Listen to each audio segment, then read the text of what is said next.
1, 2, 3, yeah!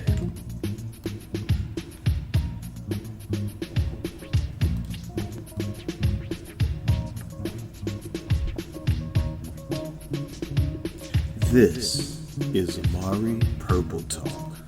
Yes.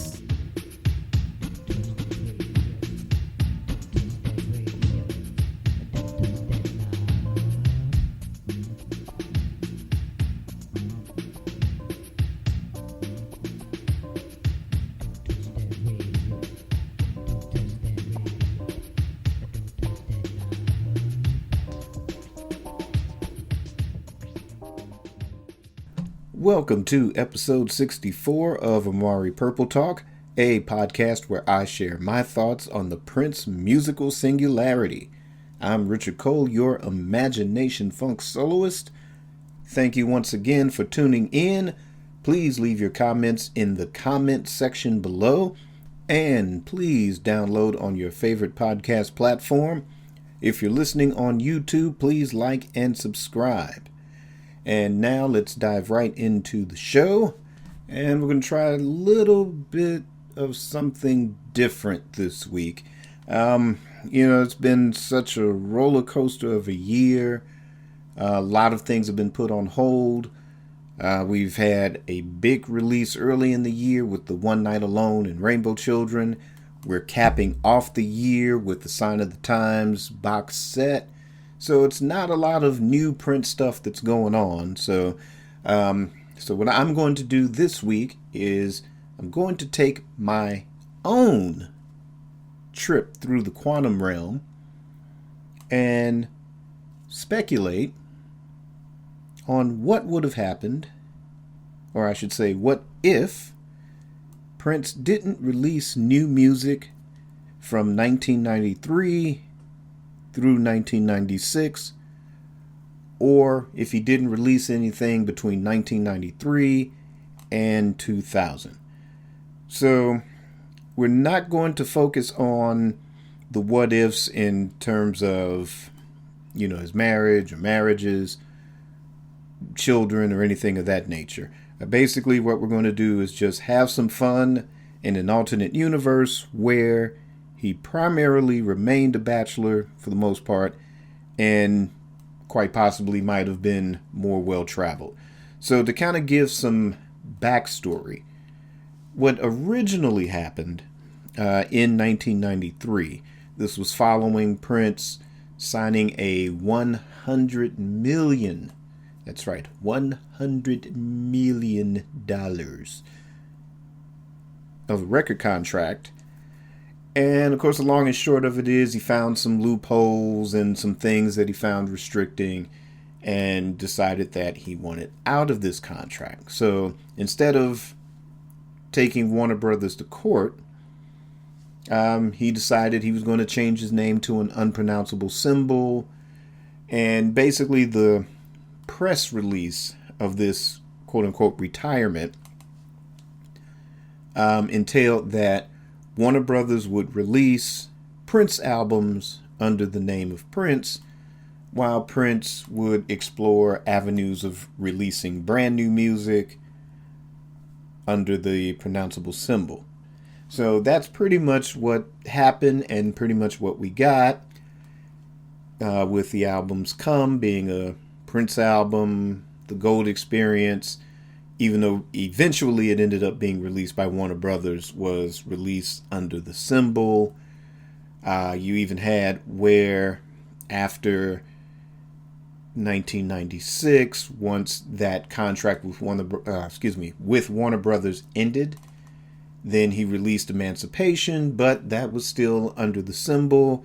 There were some hang-ups with the publishing, which didn't get resolved until 2000.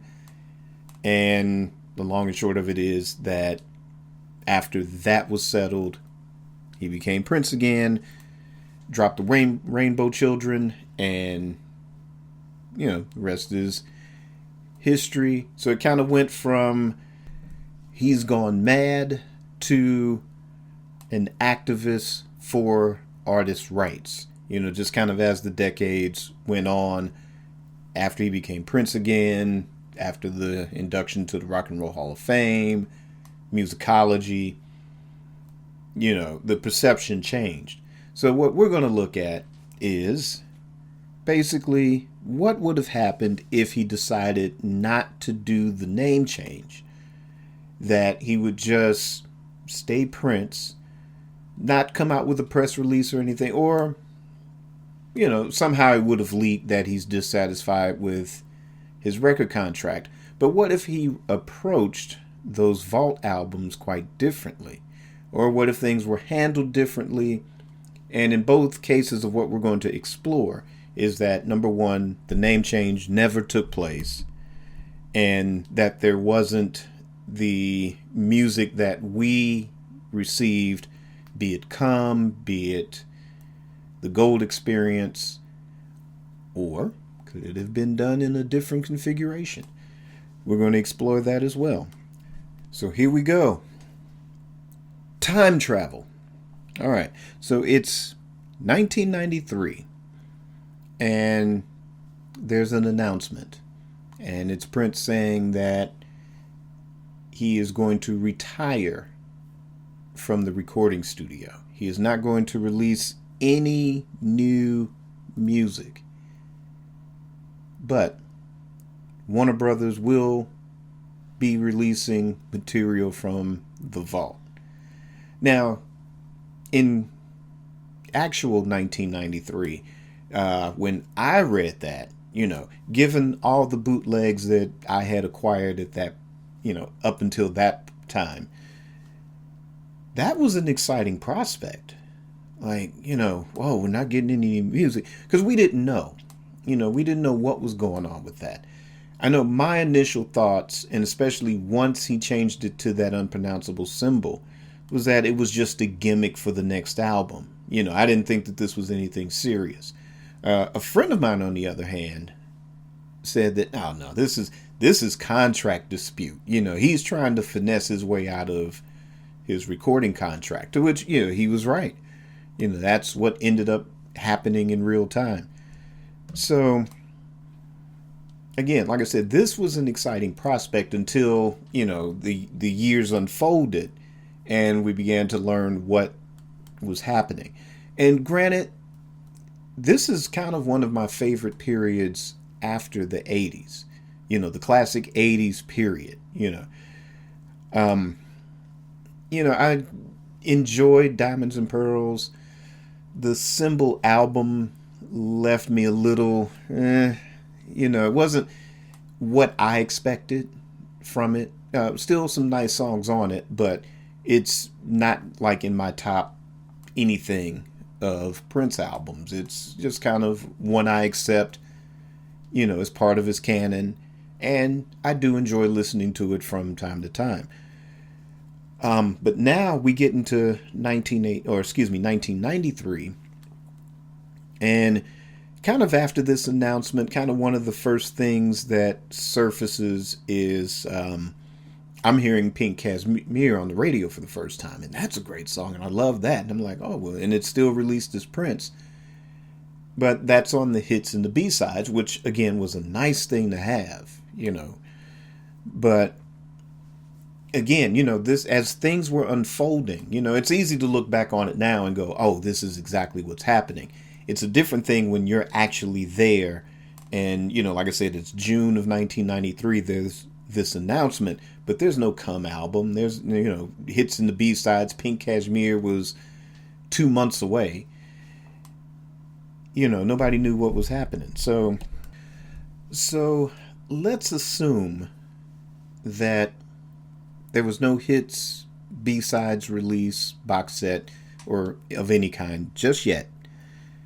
And let's pretend, and this is based on the famous letter that Monte wrote to Controversy magazine, being baffled by the name change, explaining what he was recording in the studio. So let's assume for a minute that this announcement was made. He's retiring from the studio, but there's no name change. He did record a bunch of songs, or a batch of songs. This is speculation number one. a batch of songs, which the songs intended for the, Come Gold Experience. What if the best material from both of those was compiled to create one last Prince album for 1993? And we'll assume, he might have done a video or two for it. Maybe not a tour or anything, but, one or two videos. And this thing sells off the charts. It fulfills the contract, but secretly, this is sort of the last that we'll hear of Prince for a while. So what if something like that happened? And there's one last Prince album in 1993, and it sells, and therefore it makes Warner Brothers a bunch of money. It secures, it sells enough because, now it's the last one. People are eating this up now. And this thing sells enough to where it guarantees him the $10 million for the next album. That was one of the terms. If an album sold X number of copies, then he was guaranteed, $10 million in advance for the next one. So what if that was the last Prince album and then absolutely nothing until 1996? He's not doing the George Michael thing still. He's not taking them to court. But he managed to get some, really great lawyers to finesse things around and, settle. Quiet settlement was made, an undisclosed amount, which again ended up happening in 96.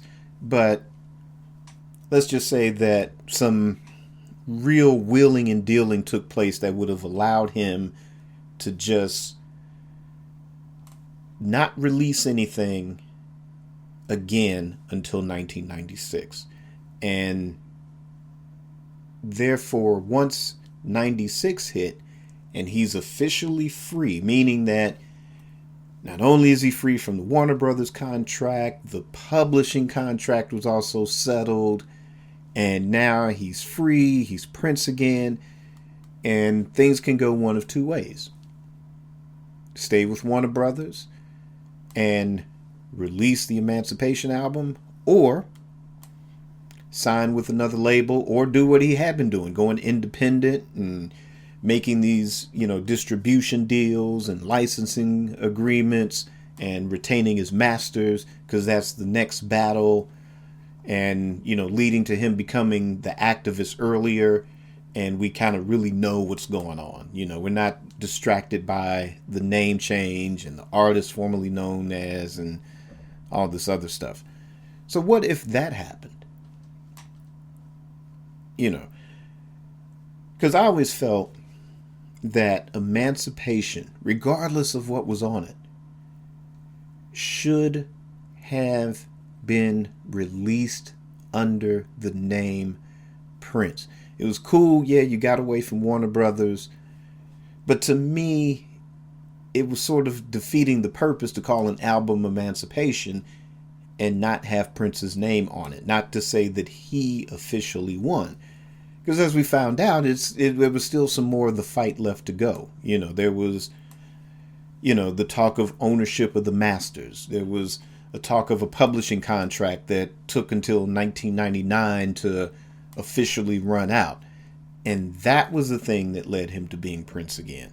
But again, like I said, in this sort of alternate reality, what would have happened if that was the one thing and he just refused to be Prince and still, refused to release any new music until then? So, and in that scenario, what does Warner Brothers do? One logical thing, and this is almost pretty much standard record contract operating procedure, is that a record company, and especially if you're having these sort of contractual issues with an artist, a record company at any given time can release a greatest hits package, a box set, whatever. They have the power to do that. So let's assume that, like I said, while the lawyers are finessing their way and, he released this one last great album in 93, and, that gave him the cash to kind of bide his time a little bit. And, what about Paisley Park? We'll get to that in a minute too. But what does Warner Brothers do in a situation like this? Well, they'll exercise the rights of the contract and drop a box set for like 94. And that sells well all the way until, of course, like 95. It'll be the gift that'll keep on giving, because it would have been, the hits, the B-sides. I mean, seriously done, extended version of Mountains or something like that, and extended version of Kiss. Kind of give an opportunity for a lot of those tracks to make their way to CD for the first time. And that would have been a bigger moneymaker than the hits and the B-sides. Not to say that did not do well, but I think a serious box set, I think for myself back then, I would have loved to have seen, instead of that, a more serious box set that would have included some of the extended versions of certain songs. Like you could have put the extended version of Let's Go Crazy on that. And again, just kind of give the a wider focus on some of those classic B-sides. Good extensive liner notes, and you can imagine the mystique in that as well. Like we never know if we'll hear from Prince again, but we have this record of his body of work, and it's all the classic material, up until 93 or whatever. And so you have now this great hybrid of Come and the Gold Experience. You have this nice box set, which I'm envisioning in all purple and Princey and all this other stuff. And, the cash flow is still rolling in, but, Prince is making new music. He's just not putting it out. And he's just contemplating, life, the universe, everything else. He's figuring out what to do once he's free, how he's going to go about that. He's tightening the reins, He's renting out Paisley Park to generate more cash. And he might do a show or two, charge a few bucks a head. People come in, and that would be the only way you would get a glimpse of him. He'll be like, a semi-recluse. He might travel or something like that. And then, there'll be pictures, Rolling Stone have a picture like, oh man, he was sighted in Paris, and that type of thing. I think that would have been a better, or I think he deserved a better treatment during the 90s. A better respect. That's the word I'm looking for. He deserved a better respect in the 90s. That situation really should not have gone down. I mean, it's a part of Prince's history, and one obviously meant for him to overcome, which he did. Eventually it took a few decades, but he did get the masters back, and total freedom and total ownership. And nothing comes without cost. That being said, granted, if one of these scenarios, yes, the album would have sold well, he would have made some cash, but again, maybe not as cash as being totally free at the time. But that would have been the cross to bear for that scenario. There would have been money struggles, but yeah, the solution would have been to keep Paisley Park open for client-based revenue. And that would have been the challenges. And, that would have been cool to have an artist. Heck, I can't think of anybody offhand, but, and a famous artist would have come into Paisley Park, rented out the studio, and hey, there's Prince to put a little guitar on there. You know, it's like, yeah, I think this needs some blues guitar. You know, and that would have been cool too. You know. So I think, like I said, it's those type of scenarios where I think the 90s would have been a lot kinder to him. There still would have been some struggles. But like I said, I think he deserved a lot more respect than that. And another thing that Warner Brothers could have done in addition or after the box set, so now we're getting into like 95 or so. And this is something they could have also exercised their right to do. Like I said, if it was a standard contract, I don't know what the ins and outs of the $100 million thing entailed. I know it gave him a lot of restrictions in his eyes. But, you know, I think like the situation with The Undertaker not being a part of an issue of Guitar Magazine, those still would have happened in this sort of quantum realm scenario. But I think that Warner Brothers would have been able to, again, like I said, depending on if some of the standard terminology would have been in the language of the contract, I do believe that they could have exercised their right to do this, and that would have been to release a live album. And that could have been, again, something from the classic 80s material. Could have been something as recent as Diamonds and Pearls. You know, that could have happened. And they would have been in their rights to do so. But again, I think it would have given Prince a little bit more, or it would have spared him the ridicule of the name change. And I know, I get it. You know, it's Prince. Prince was going to do what Prince was going to do. And there's evidence of that in virtually every aspect of his career, where, you know, Jimmy Jam is going to do A, B, C, and D. And because it's the record industry and it's logical and it makes dollars as well as sense, and they still, you know, for a good period have been innovative doing it. You know, LA and Babyface, same thing. You know, any artist, Whitney Houston, Michael Jackson, Madonna, you know, they all were in their own lane, but they were able to operate in their own lane within the relationship of the music industry, at least up until a certain point. But, you know, given an album or two or three,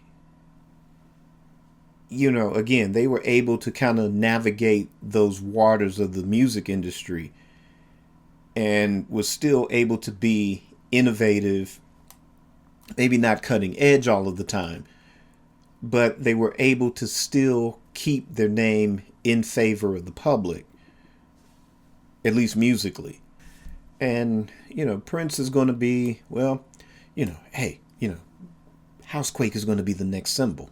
And he'll go, no, it's not. If I Was Your Girlfriend, it's going to be the next single. But with that being said, in this sort of quantum realm reality, Warner Brothers drops a box set. They drop a live album. Like I said, you know, it's by this point, it's been 3 some odd years since Prince released a brand new album. And again, in this quantum realm, the lawyers worked it all out. He's free. He's out. And like I said, it's either, you know, continuing with Warner Brothers, you know, because Prince got his masters or whatever. But, or if he left the label and say signed with Motown or something, and they made him an offer and he got to keep his masters, or still doing licensing deals or distribution deals, and he's getting a bigger share of the pie and the masters. And boom, Emancipation drops. And I would say, because the experiences have changed, again, like I said, I don't want to get into deep territory like the marriage and the baby and things like that. Like I said, I want to keep this as lighthearted and fun and full of fantasy as possible. So basically, long story short, Emancipation drops, but it's a different Emancipation than the one we have in this particular reality. And it's the bomb because it's Emancipation. He's Prince. He's had 3 years to sit back and reflect and kind of take a break, at least from other industry responsibilities. He's getting a little cash because, Fifth Element came in and rented Paisley Park soundstage, the film stage, to shoot some pickup shots, and he earned a few more million from that. And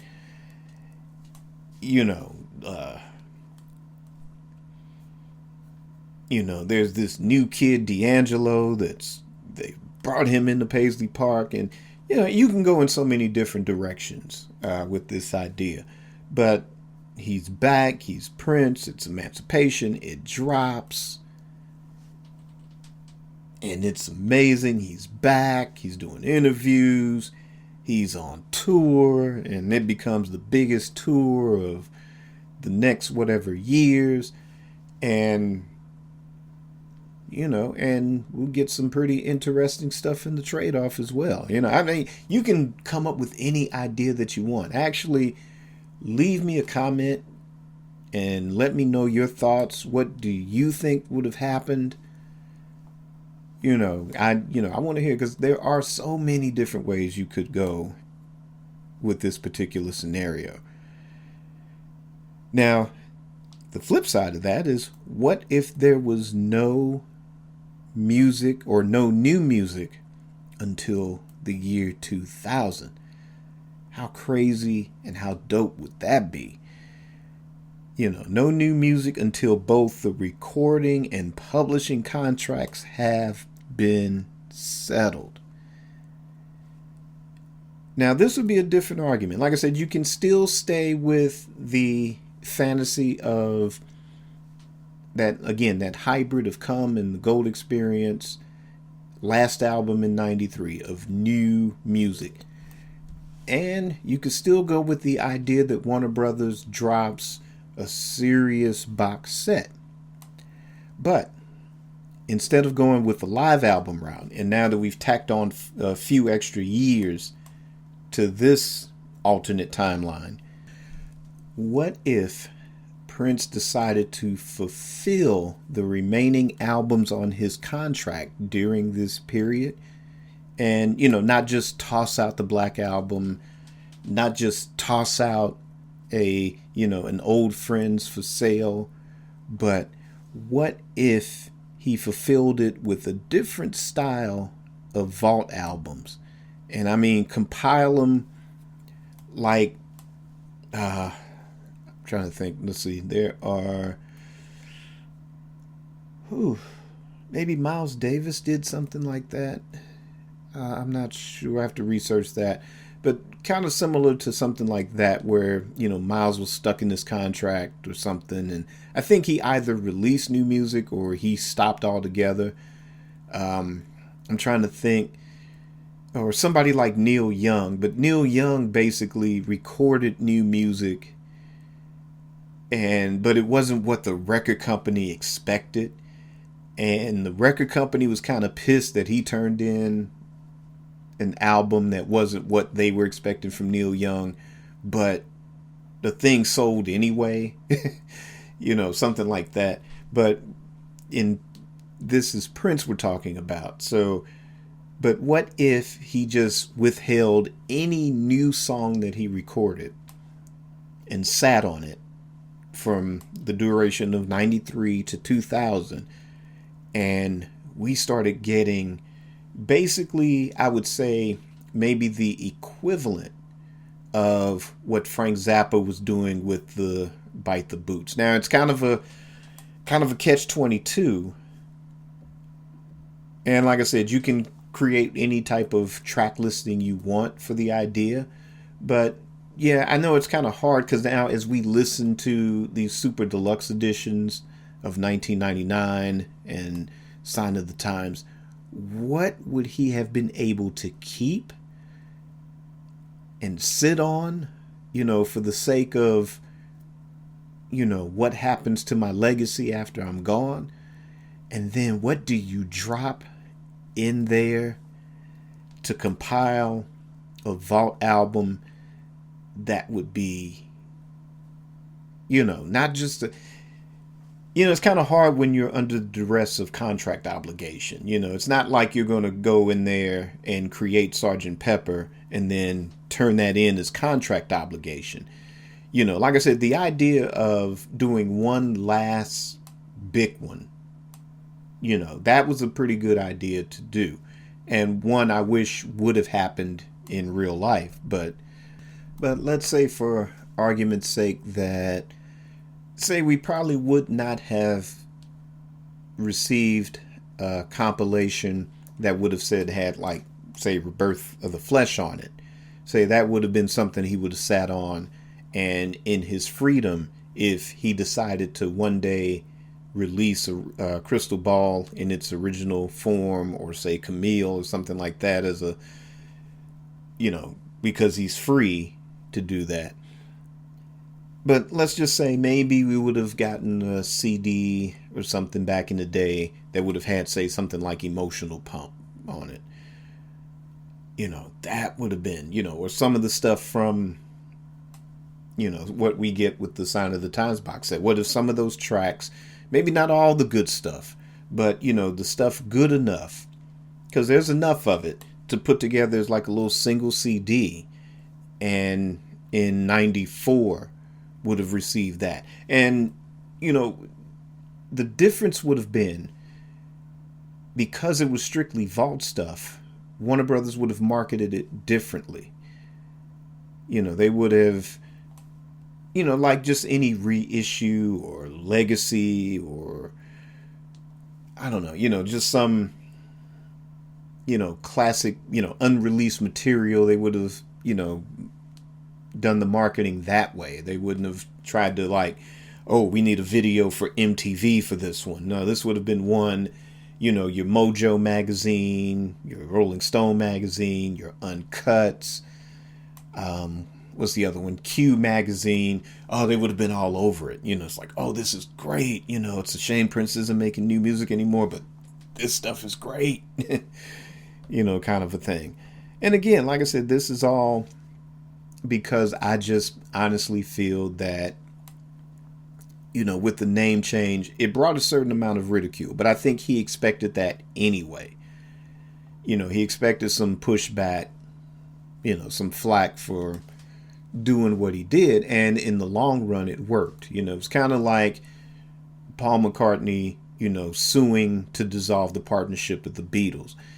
It sucked in 1970, and it sucked for the other three Beatles, but 20 years later, after the dust settled, it saved their fortunes in the long run. It preserved the integrity of the Beatles' legacy. It's a shame you have to take your three best friends to court, but in this particular case, to save the Beatles, Paul had to destroy it. So that's kind of similar to, with Prince. It's like, to save his career, he basically had to destroy it. But, for music fan like myself, and other shows that's doing a similar line of alternate reality speculation, it's fun. It's a fun thing to do. Because, you look at people that have gone through similar things, and not even just legally, something like Brian Wilson, the Smile album, the way it was intended was not done until like practically 40 years later. There's things like that. You have, whether it's Bob Dylan or Frank Zappa, artists like those that have all this unreleased stuff. Maybe they were going in a different direction at the time, but then they've had this other stuff that was recorded. And, like I said, every artist has their ups and downs, the peaks and valleys. But, you didn't see Bob Dylan getting ridiculed for making a move that was different. When he went electric, with the electric guitar, yeah, the folk fans, that were just so acoustic driven, or acoustic obsessed, or they just love folk music being acoustic. You couldn't fathom putting an electric guitar to it. They were upset. You get those type of things, but the number of new people that was brought on board, it cemented the legend. It broadened the horizons. So you have that. And, then there's Dylan's conversion to Christianity. Yeah, that divided the fan base just as much as Prince converting to Jehovah's Witness divided the fan base with that. But like I said, the ridicule, the jokes, and all of that stuff, that was unnecessary for the time. And like I said, he expected it, and it was worth it. And just like any struggle, you go through some hard times before you get to the good times. And the thing is that, it tests your spirit, it tests whatever, your strengths, or it teaches you how to compensate for your weaknesses, or you learn from your failures to rise above it and come out on top with it. But again, back to the fun, back to the quantum realm. So it's Vault albums would have been a little bit different. I think they should have been handled a little bit differently. And I think in this alternate timeline, that would have happened if you're going to have no new music until 2000. And then the Vault albums, depending on how they're compiled, the word of mouth, or, if it was a compilation that was able to generate some radio success. Because, again, to me, I think Prince, instead of trying to keep up with hip-hop, I think should have just kept going to the left, and stayed the critics' darling. I know it's that fine line of cult hero versus rock star. And I know he wanted to have it both ways. And there were times when, it did work both ways. But there were often times where it's like, no, this isn't working. You can't be a rock star and be underground. Or you can't be underground because you're now a rock star. Purple Rain already cemented you as a rock star. You can't go back to being underground. But again, depending on the album, it, in one way or the other, it worked. But again, like I said, if these Vault albums were compiled in a way to where certain songs can seem timeless, or not compete with the trend, or they don't date themselves. Again, the word of mouth with the critics and the Prince fans would have dug it, and certain things would have made it to radio or been marketed for radio. Again, I think it would have basically given him a different legend, a myth that still would have been a lot more interesting than whoever, Michael Jackson, Madonna, whoever. To me, I think George Michael is the equivalent, even though the court case kind of hurt him a bit because he didn't win it, for one. Number two, it did kind of prevent him from really doing a lot of new music, although it did kind of give him the freedom to be as meticulous, where Prince does a lot of work and wants to put it all out. George Michael would, kind of like Dr. Dre, one of those where it's like, he's working on the album, 2 years have gone by, 3 years have gone by, 4 years have gone by, till somebody says, give me that. We're putting this out now. It's good. Trust me, it works.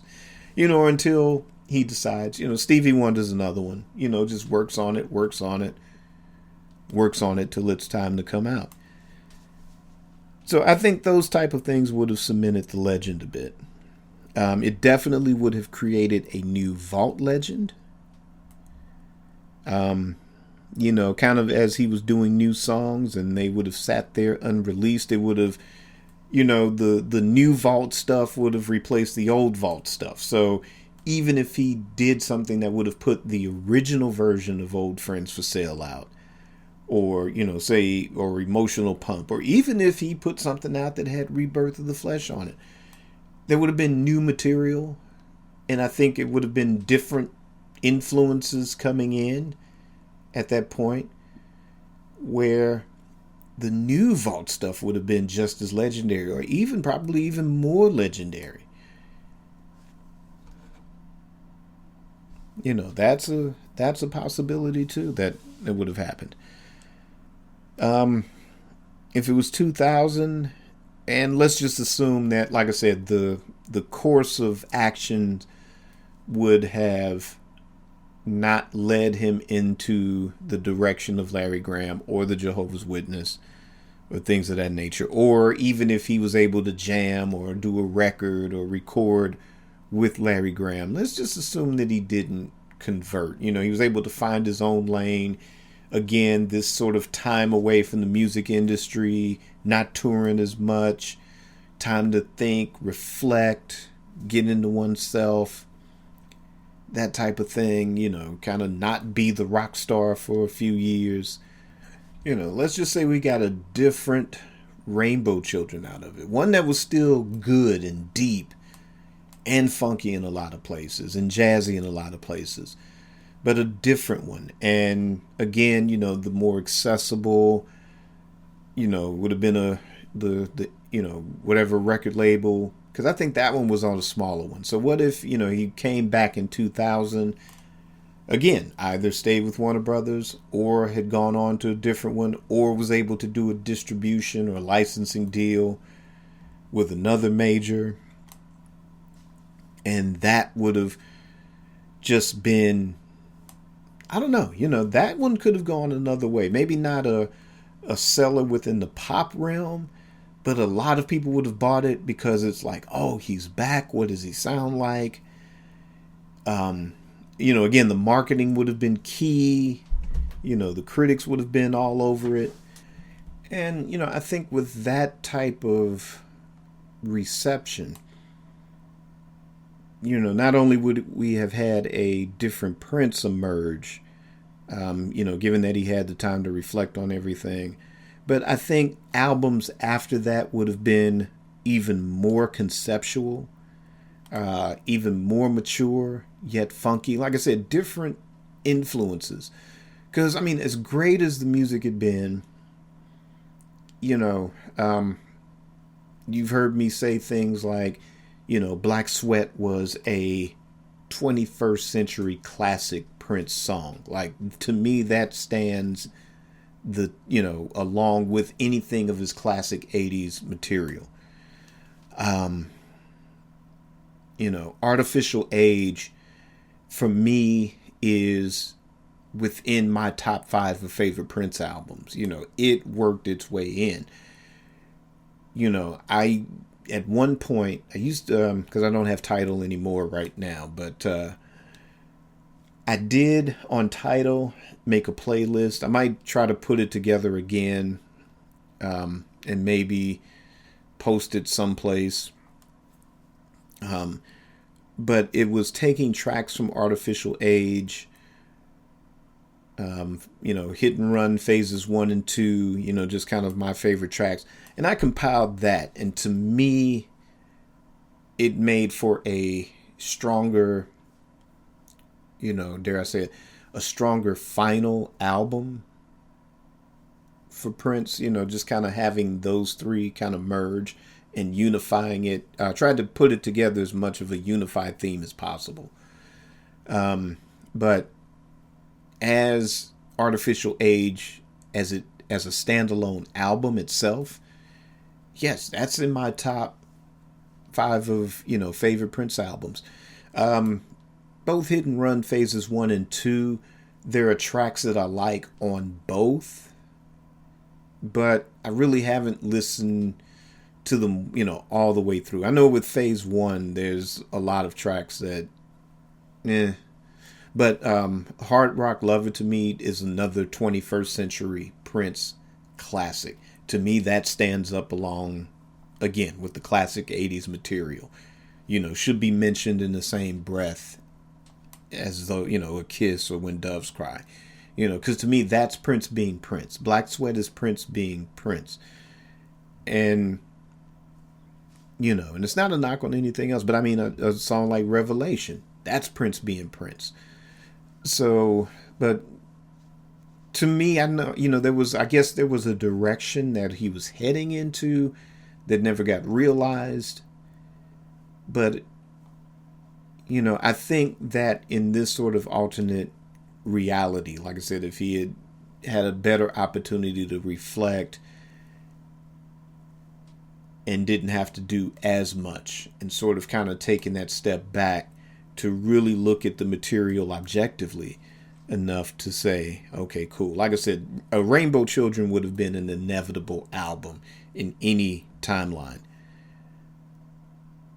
But I think, again, like I said, had it gone through this sort of idea, then future albums, to me, I think would have been a bit more introspective. I think they would have been, better thought out. Like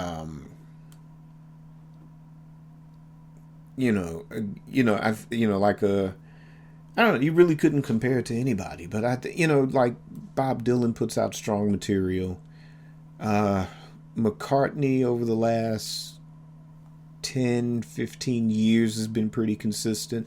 I know there was a level of inconsistency for him kind of mid 80s and then late 80s. Like to me, late 80s, Flowers in the Dirt to me was a great album by McCartney, and then it kind of fell flat for me again until kind of Flaming Pie. That was a strong one. And then again, he kind of limped along a little bit. And then kind of after that divorce, he kind of seemed to have found his footing, and had been consistent. The albums are, at least had more interesting songs than filler. And they seem to be better thought out. And I think really with Prince, I think in a reality to where he was able to kind of take that step back, whether it was until 96, whether it was until 2000, definitely in 2000, then I think the level of quality, not to say that, like I said, I dug musicology. I don't like Planet Earth. 3121, thanks to, participating in that thread, I have an even deeper respect for that album. But I think we would have gotten even better, even stronger albums after Rainbow Children in this sort of alternate timeline. More conceptual, more mature, and yet still funky where it needed to be funky, jazzy when it needed to be jazzy. Because I think one of the things that I got a little tired of was the sort of little jabs at the record industry. And for me, it was like, dude, okay, you proved your point. You changed your name, you got out of Warner Brothers. Okay, you got your publishing back. Now, I know you're fighting for your ownership of your masters. But dude, stop talking about the record company on record. Just take it to the studio like you take it to the stage. And eventually that did happen. But I think, like I said, that type of when you get to kind of take that step back. So all those years where it was the thing of putting out a record, that was still uppermost in his mind. That was still the drive when it's like, no, let me kick back and prove my point on record. Saying, look, this is a great album. I don't need you. But, I think this is sort of our equivalent to, fantasy Beatles reunions, which a lot of people still tend to do, even though there's only two Beatles walking the planet right now, and, since the 70s, that's something that everybody had wanted, like what if, what if, what if? And a lot of people still do what if. There's a book, Bryce, I can't think of his last name, begins with a Z, but he wrote this book called Once There Was a Way. And it's fantasy. It's an alternate timeline about basically what if the Beatles didn't break up? What if they found a way to work it out to, like, okay, cool, you still can do your solo stuff, but every few years, a couple of years or so, you guys have to get back together and make a record and do a concert. And it's a pretty interesting read. A couple of places I would have gone differently with it, but I get where the author was coming from, and I like a lot of the ideas he did come up with. If you check that book out, one of my favorites is the Band on the Run. That's another one I'm going to have to put together a listing. But the long and short of it is, there was a quote in a magazine years ago, interview with John Lennon. And in it he says that basically, if you want a Beatles reunion album, you just take all of your favorite songs from the solo albums and you kind of put those together. And then that has, that's your Beatles reunion right there. And, again, like I said, I think for a lot of us, this sort of speculation lately, this sort of what if, that's sort of our fantasy Beatles reunion. It's taking, your favorite tracks and compiling them in a way that's like, what, I think it sounds better like this. We've done our fantasy super deluxe editions, and I've seen a lot of people's over the years, and it's all subjective. There's a couple of things I would have left off on some of them, and I'm sure if I put out a list, there's some things you take out of that too. But so I don't know. I might just kind of explore that. I know I've got a lot of cassettes. I have to go back through and see what's on them, but kind of rebuild my playlist digitally, or maybe put something on a CD just based on those, and just kind of see how it flows, or see if I can even come up with something new with it. But again, like I said, there's this is my first attempt at doing this sort of trip into the quantum realm. I know other shows have explored that, and it's a lot of fun. It's a lot of fun. So, leave me a comment. Let me know what you think. What ideas you have, what playlist or album concepts, if something can be built off of what it exists now and put together as a compilation. Hey, I'd like to see your ideas. Who knows, even fan, or album cover art too, like some of these, what vault albums would he have compiled, and what would the artwork would be, probably wouldn't have been current photographs. I don't know. I'm thinking with the vault stuff, it would have been more illustrations or paintings or something like that, or computer graphics, or something that wouldn't have, because like I said, Prince would have been this sort of recluse or semi-recluse in this sort of alternate reality. So, a new album wouldn't have warranted a new photograph of him at the time. So, I don't know, leave me some, show me some ideas and comments. Go on to my website, you can submit things there, and let me know your thoughts. And that's going to end this week's episode of Amari Purple Talk. Again, thanks once again for tuning in. As Prince fans, we already know how to have love for one another. So let's go ahead and help teach the rest of the planet how to have it as well. Peace and love to everyone. And as always, keep it purple and on the one.